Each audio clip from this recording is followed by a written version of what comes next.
ജെറമിയ പ്രവാചകൻ്റെ പുസ്തകം 30-ാം അധ്യായം 8-ാം തിരുവചനം. സൈന്യങ്ങളുടെ കർത്താവ് അരുളി ചെയ്യുന്നു, അന്ന് ഞാൻ അവരുടെ കഴുത്തിലെ നുകം തകർക്കും, കെട്ടുകൾ പൊട്ടിക്കും, വിദേശികൾ അവരെ അടിമകളാക്കുകയില്ല. ഈശോയിലേറ്റവും സ്നേഹമുള്ളവരെ, എൻ്റെ വീട്ടിൽ നിന്ന് പാലായിലേക്ക് പോകുമ്പോൾ ഞാൻ പലപ്പോഴും കണ്ടിട്ടുണ്ട്. ബസ്സിലിരിക്കുമ്പോൾ ഇങ്ങനെ ഒരു ബോർഡ് കാണാം, ഈ പന്നകം പാലത്തിൻ്റെ മുമ്പിലാണ്.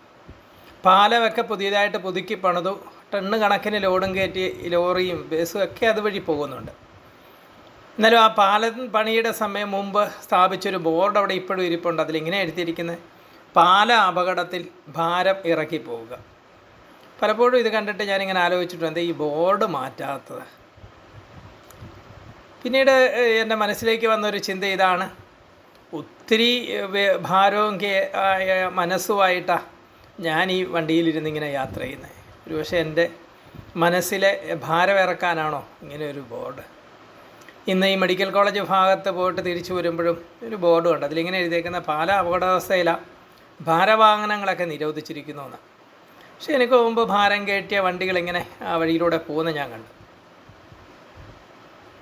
എൻ്റെ നിങ്ങളുടെയൊക്കെ ജീവിതത്തിൽ ഇതുപോലെ തന്നെയാണ്. നമ്മൾ യാത്ര ചെയ്യുന്നത് ഒത്തിരി വെയിറ്റുള്ള, ഒത്തിരി പാപത്തിൻ്റെ ഭാരവുമായിട്ടാണ്.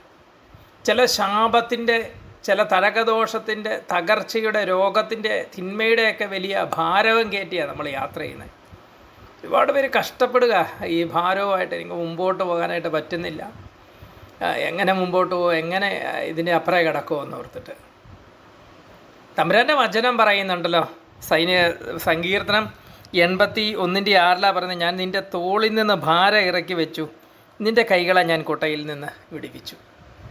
എത്ര വലിയ ഭാരമാണെങ്കിലും, എത്ര പ്രതിസന്ധിയാണെങ്കിലും, രോഗമോ ശാപമോ തകർച്ചയൊക്കെ ആണെങ്കിലും അതിൽ നിന്നെല്ലാം വിടുവിക്കാൻ ശക്തനായ തമ്പുരാൻ്റെ അല്ലല്ലേ നമ്മൾ ആശ്രയിക്കുന്നത്. അവനിലല്ലേ നമ്മുടെ വിശ്വാസം, ആ ഈശോയിലല്ലേ നമ്മുടെ പ്രത്യാശയോ ആശ്രയവും എല്ലാം.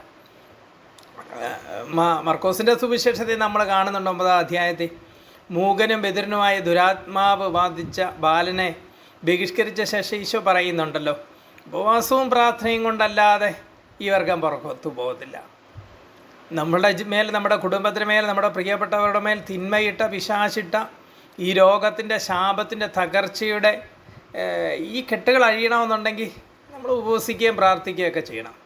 ശക്തമായിട്ട് പ്രാർത്ഥിച്ച് ആ തമ്പുരാനിലേക്ക് നമ്മളെ പൂർണ്ണമായി സമർപ്പിച്ചുകൊണ്ട്, അവനെ പൂർണ്ണമായ ആശ്രയവും വിശ്വാസം വെച്ചുകൊണ്ട് അവനിലേക്ക് നമ്മളെ സമർപ്പിച്ച് ശക്തമായിട്ട് പ്രാർത്ഥിച്ച് അവൻ്റെ വലിയ ഇടപെടൽ നമ്മുടെ ജീവിതത്തിൽ നമുക്ക് കാണാൻ പറ്റും.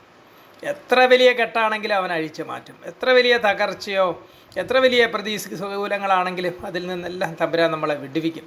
നമുക്കതുകൊണ്ട് പ്രാർത്ഥിക്കാം, ഈശോയെ, എന്നെ, എൻ്റെ കുടുംബത്തെ, എൻ്റെ പ്രിയപ്പെട്ടവരെ, ഞങ്ങൾക്കുള്ളവരെയും എന്നോട് പ്രാർത്ഥന ചോദിച്ചവരെ എല്ലാം ഞാനിപ്പോൾ സമർപ്പിക്കുന്നു. ദൈവത്തിൻ്റെ കൃപയാൽ ഞങ്ങളെ നിറയ്ക്കണമേ. ഞങ്ങളുടെ മേലും ഞങ്ങളോട് ബന്ധപ്പെട്ട എല്ലാവരുടെ മേലും, ഞങ്ങളോട് പ്രാർത്ഥന ചോദിച്ചവരുടെ മേലൊക്കെ പിശാചിട്ട രോഗത്തിൻ്റെയും ശാപത്തിൻ്റെയും തകർച്ചയുടെയും എല്ലാ കെട്ടുകളും കർത്താവേ നിൻ്റെ ക്രൂശിലെ ബലിയുടെ യൂതയാൽ ഇപ്പോൾ അഴിക്കണമേ. കാലിയരുടെ മാറിലവിടെ നീ തിരുരക്തത്തിൻ്റെ ശക്തിയാൽ ആ കെട്ടുകളെ അഴിക്കണമേ, ബന്ധനങ്ങളെ അഴിച്ചു മാറ്റണമേ. ഞങ്ങളെ പൂർണ്ണമായി സ്വതന്ത്രരാക്കണമേ. നിൻ്റെ കൃപയാൽ ഞങ്ങളെ നിറയ്ക്കണമേ, നിൻ്റെ സ്നേഹത്താൽ ഞങ്ങളെ നിറയ്ക്കണമേ. ആമേൻ. Praise the Lord. ഹല്ലേലൂയ.